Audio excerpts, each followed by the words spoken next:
ተጠንቀቁ ሴቶችና ወንዶች ለእናንተ ትምህርት ሚኒስቴር አዲስ መመሪያ አውጥቷል። ነብዩ መሐመድ ያሉትን ልንገራችሁ። ዶክተር ዛኪራ ትባላለች። ላስት ይር ከአርባ ምንጭ ዩኒቨርሲቲ በሕክምና በሜዲሲን ከፍተኛ ነጥብ በማምጣት ግራጁዌት አድርጋለች። ቢስሚላህ አሰላሙ አለይኩም ወራህመቱላሂ ተዓላ ወበረካቱ። ውድና የተከበራችሁ የኑር ፋሚሊዎች እንዴት አላችሁ? ዛሬም ኢንሻአላህ የአላህ ፍቃድ ሆኖ በአዳዲስ ቪዲዮዎች ተመልሰን ተገናኝተናል። ከነዛ መካከል እንግዲህ የማሌዥያው ፕሬዝዳንት ወደ ኢትዮጵያ እንደገባ ሰምታችሁ ሊሆን ይችላል ያ ጀማዓ። ነገር ግን ሀጂ ኢብራሂም ቱፋ ጋር እንደተገናኘ ሰምታችኋል ወይስ ደግሞ አይታችኋል ሶሻል ሚዲያ ላይ? እስኪ ይህን ቪዲዮ ተመልከቱት።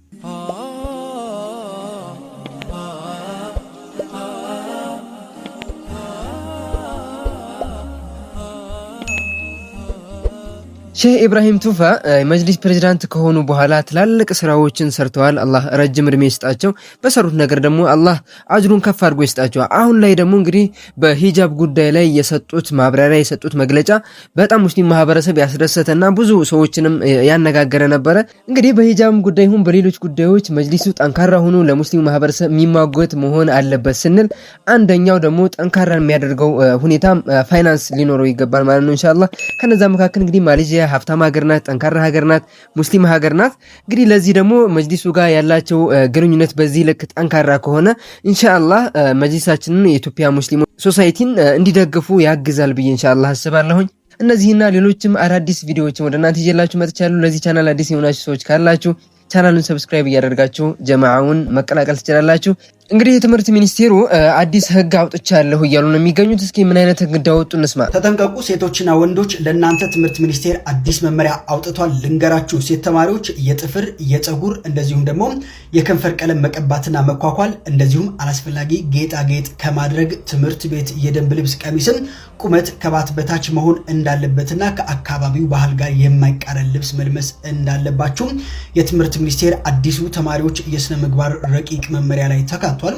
ወንዶች ደግሞ ፀጉራችሁን በአግባቡ መሰራት ማሳጠር ከተፈጥሯዊ ፀጉራቸው ውጪ እንዳይጠቀሙ እንግዲህ አዲሱ መመሪያ ላይ ተካቷል። መመሪያው በመንግስትና መንግስታዊ ባልሆኑ የግል በሃይማኖት ተቋማት የሚተዳደሩ ትምህርት ቤቶችና ከኢትዮጵያ ውጪ ባሉ ኮሚኒቲ ትምህርት ቤት በሚማሩ ተማሪዎች ላይ እንግዲህ ተፈጻሚ ይሆናል ተብሏል። እናንተስ ስለዚህ አዲሱ ህግ ምን ትላላችሁ? ሐሳባችሁን አጋሩ። ኢንሻአላህ የሂጃብ ጉዳይ መልስ እስከሚያገኝ ድረስ በህገ መንግስቱ ተሻሽሎ የትምህርት ሚኒስቴርም ህገ መንግስቱን ነው መከተሉ ብሎ ስለሚናገር ከህገ መንግስቱም ጨምር የኒቃብና የሂጃብ ጉዳይ እስከሚስተካከል ድረስ ኢንሻአላህ ሁላችንም እንታገላለን። እህቶቻችን ምን ያክል ጥንካሬ ላይ እንዳሉ ማታውቁ ወንድሙና እህቶች ካላችሁ ይሄን ቪዲዮ ተመልከቱ። ኒቃባችንን ለብሰን እንማራለን። ይሄ መርሃችን ነው። ኒቃባችንን ግርማ ሞገሳችንን ክብራችንን ጠብቀን ጠላት አንገቱን ይደፋታል እንጂ ወላሂ ነው ምላችሁ ኒቃብ አውልቆ የመግባት ጭራሽ ሞራል ያላት ሴት የለች።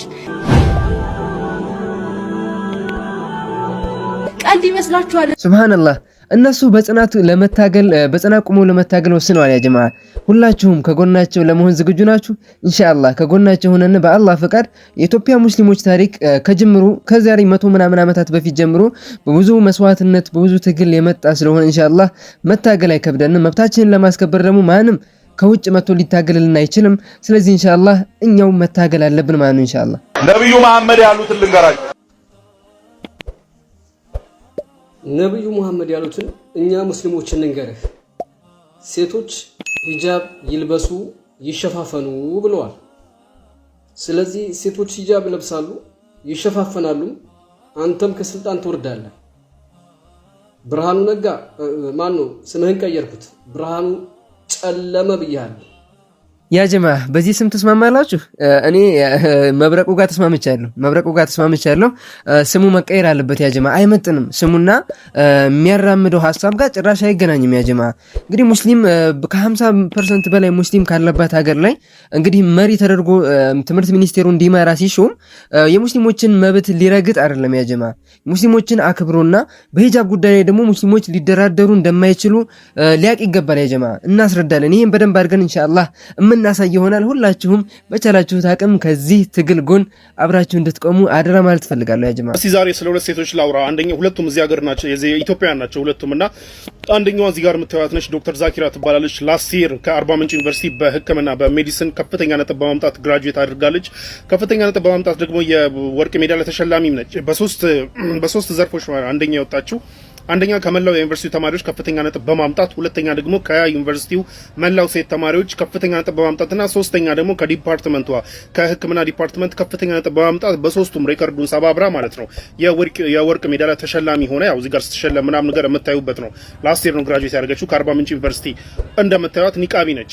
ሁለተኛዋ ደግሞ እዚህ ጋር የምታዩት ነች ፊርደውስ ትባላለች። ላስት ይር በ2017 በነበረው የኢንትራንስ ኤግዛም ላይ ከማዕከላዊ ኢትዮጵያ ከፍተኛ ነጥብ በማምጣት ከ600 565 ከፍተኛ ነጥብ በማምጣት ሬከርድ የሰበረችና እንደም እዚህ ጋር እንደምታዩት የክልሉ ፕሬዝዳንትም ታብሌት ሸለማት የሚያሳይ ነው። እሷም እንደምታዩት ኒቃቢ ነች። እነዚህ ሁለት ሴቶች እንደ ኤግዛምፕል አመጣዋቸው እንጂ ብዙ አሉና እነዚህ ሁለት ሴቶች ኒቃባቸውን አድርገው ተምረው ከፍተኛ ነጥብ አምጥተው ለሀገር የሚያኮራ ሀገርን የሚያስጠራ ከፍተኛ ነጥብ ያመጡ ብዙ ተስፋ ያላቸው ወደፊት ሀገር ተስፋ የምታደርግባቸው ኤንድ ደግሞ ሁለቱም በመማር ማስተማር ሂደቱ ላይ ምንም አይነት የሴኩሪቲ ትሬትም ሆነ ራሳቸውም ላይ ደግሞ መማር ማስተማር ሂደቱ ላይ ራሳቸውም ላይ ተጽዕኖ ያላሳደረባቸው ትምህርት እንዳይገባቸው ያላደረገ መሆኑን ኒቃብ ምንም አይነት ባሪየር እንደሌለው የመማር ማስተማር ሂደቱም ላይ ችግር የማይፈጥር እነሱም ላይ ችግር የማይፈጥር የሴኩሪቲ ትሬትም እንዳልሆነ እነዚህ ሴት ተማሪዎች ሁለቱን እንደ ኤግዛምፕል ያመጣቸው ተማሪዎች ከፍተኛ ነጥብ አምጥተው ኒቃባቸውን አድርገው ተምረው ከፍተኛ ነጥብ አምጥተው አንደኛዋ ግራጁዌት አድርጋለች፣ አንደኛዋ ደግሞ ወደ ዩኒቨርሲቲ ዘንድሮ ገብታለች ማለት ነው። ሶ ኒቃብ ማድረግ እንትን የሴኩሪቲ ትሬት አድርጎ ለመሳል የሚሞከሩ አካሄዶች ልክ አይደሉም። እነዚህ ሁለት ተማሪዎች ልክ እንዳልሆነ ደግሞ በተግባር እዚሁ አገር ላይ the same ትምህርት ቤቶች ውስጥ the same principle ያለባቸው the same surrounding ውስጥ the same አገር ውስጥ the same ፖሊሲ ያለበት አገር ውስጥ ተምረው አሳይተዋል።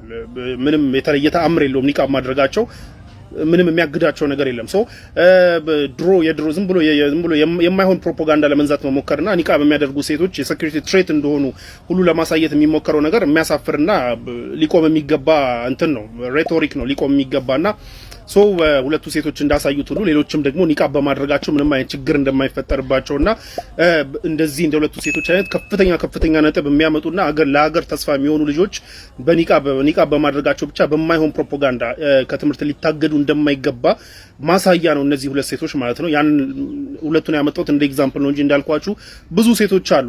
ለማንኛውም ኒቃብ ከምንም አይነት ነገር አያግድም፣ ከመማር ማስተማር ሂደትም አያግድም። ለሌላው መማር ማስተማር እንቅፋት አይሆንም፣ ለራሳቸው መማር ማስተማር እንቅፋት አይሆንም። የሴኩሪቲ ትሬትም አይደለም። ይሄንን ደግሞ እነዚህ ሁለት ሴቶች እንደ ኤግዛምፕል ኒቃባቸውን አድርገው ተምረው ተመርቀው ተሸልመው በክልል ፕሬዝዳንትም ሆነ በምናም ተሸልመው ለሀገር ተስፋ ሲሆኑ አይተናል። ሶ እነዚህን ነው እንግዲህ በወርቅ የሚንበሸበሹ ተማሪዎችን እንግዲህ ከትምህርት ገበታ ለማራቅ ነው አዳዲስ ህጎችን የሚያወጡት ማለት ነው። ያጀማ እነዚህ በወርቅ በሜዳሊያ የሚያሸበርቁ ሙስሊም ወንድሞችና እህቶች በሂጃብ አምሮባቸው ነገር ግን እውቀታቸውን ያልገደበባቸው እውቀታቸው ደግሞ ከሀገር የሚሻገር እውቀት ያላቸው ወንድምና እህቶች ናቸው። እንግዲህ ከትምህርት ገበታ እንዳይማሩ ለማገድ እየተሰራ ያለው ኢንሻአላህ እንታገድላቸዋለን። አላህ ደግሞ ከምንም በላይ አላህ አለና አላህ ያግዛቸዋል። እህቶቻችን ትምህርታቸውን አያቆሙም፣ ጠንክረው ይማራሉ፣ ለሀገርም የሚገባውን ኢንሻአላህ አስተዋጽኦ ያደርጋሉ። እናንተ በዚህ ጉዳይ ላይ ሐሳብና አስተያየታችሁን ኮሜንት ላይ አስቀምጡ። ጁምዓ ነው 6 ቀን ማለት ነው። ልክ መርዝ እንደበላችሁ ውሻ ስንቅለበለብ ዱንያን ስናባርር ነው የምንውለው። ይበቃል። አንድ ቀን እስቲ ማለት ነው ከህይወታችን በጊዜ ወደ አላህ ቤት ገብተን ቁርአን የምንቀራበት፣ አላህን የምንዘክርበት፣ ወደ አላህ የምንቃረብበት፣ ነገም ይሄን ላንተ አድርጌያለሁ ብለን የምንፋለምበትን ስራ እንስራ። የሚገርመው አንዳንድ ሰው ኹጥባ ማለት ነው እየተደረገ ኡበሩን ከፍቶ ሊፉን ከፍቶ ማለት ነው የጠራኝ እንደሆን ሌላ ቦታ ሰግዳለሁ በማለት ወላሂ ከጠራው ለመሄድ ዝግጁ የሚሆን ሰው አለ። ወይኔ ኸሳራችን! ለዱንያ ይህንን ያክል ከሰከርን ለአኽራ ማን ሊሰራልን? የነገዋን ቀብር አንርሳ። ሁሌም ምላችሁ ነገር አለ። ሰዎች ማለት ነው ዛሬ መስጂድ ውስጥ ወደድኩ አከብራለሁ አንተ እንዲህ ነህ የሚሉ ሰዎች ወላሂ ሩህ ከተከያኒ ካንተ ውስጥ ከወጣችበት ሰዓት አንተን ወደ እውነተኛው ቤት ማለት ነው አስቀምጠው ሸኝተው ወደዚህ ወደ ህይወታቸው እስኪመጡ ነው የሚቻኮሉት።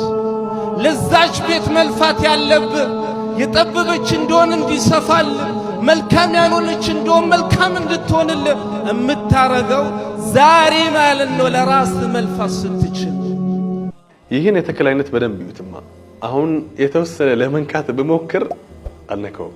ቀኑን ሙሉ እጄን እያከኩኝ እጄን እየበላኝ ነው ሙለው።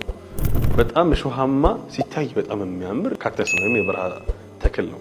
ለመሰላችሁ መነሻ ላይ ያነሳሁት አላህ ስብሓነሁ ወተዓላ በሱረቱል ጋሺያ ላይ ስለ ግመል ሲያነሳ እንዲህ ይላል፣ አፈላ የንዙሩነ ኢለል ኢቢሊ ከይፈ ኹሊቀት፣ ግመል በምን መልኩ እንደተፈጠረች እንዴት እንደተፈጠረች በደንብ አያጠኑም አይመለከቱም ወይ ይላል።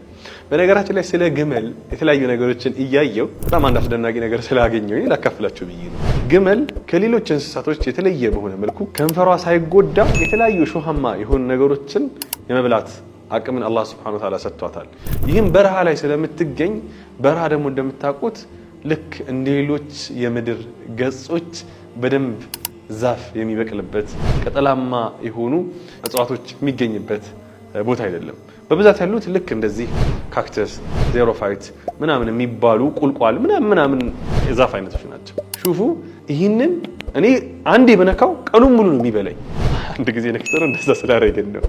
ነገር ግን እሷ የየቀን ምግቧ ሱብሃነክ። ይህንን አያስተነትኑም ወይ? በዚህ የአላህን ታላቅነት አይረዱም ወይ? ማን ነው ይህንን ሊያደርግ የሚችለው? ይህንን ከንፈሯንስ በተለየ መልኩ ማን አስገኘላት? አላህ ሱብሓነሁ ወተዓላ ካልሆነ ይህን አይቶ ነው ሱብሓነላህ ማለት። ሱብሓነላህ ቴስት የሚኖረው ጣዕም የሚኖረው የዚህን ጊዜ ነው ያ ጀማዓተል ኸይር። ለማንኛውም አላህን የበለጠ ለማጥራት እሱ ፍጥረተ ዓለሙ ላይ የዘራቸውን ተአምራቶች መመልከት ያባት ነው። ሰላም አለይኩም ወራህመቱላሂ ወበረካቱ። ይሄን በምስሉ ላይ የምትመለከቱት ሰው አስገራሚ ነገር እየተሰማ ይገኛል። ሙስሊም ሆናችሁ በሙሉ አላሁ አክበር እያላችሁ ኮሜንቱን አሸብርቁት።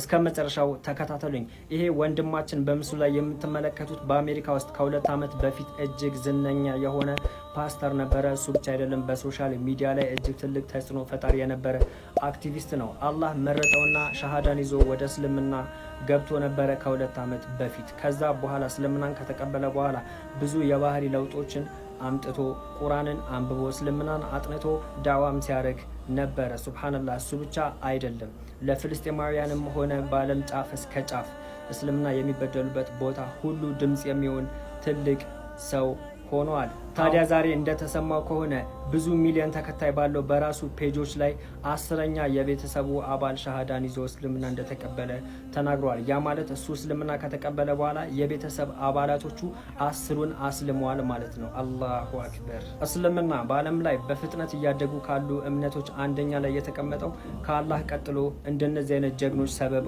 ሆነው ነው። አላሁ አክበር እያላችሁ ኮሜንቱን አሸብርቁት። ገና እንበዛለን። በደንብ ሼር፣ ኮፒ ሊንክ፣ ሪፖስት እያደረጋችሁ አዳርሱት።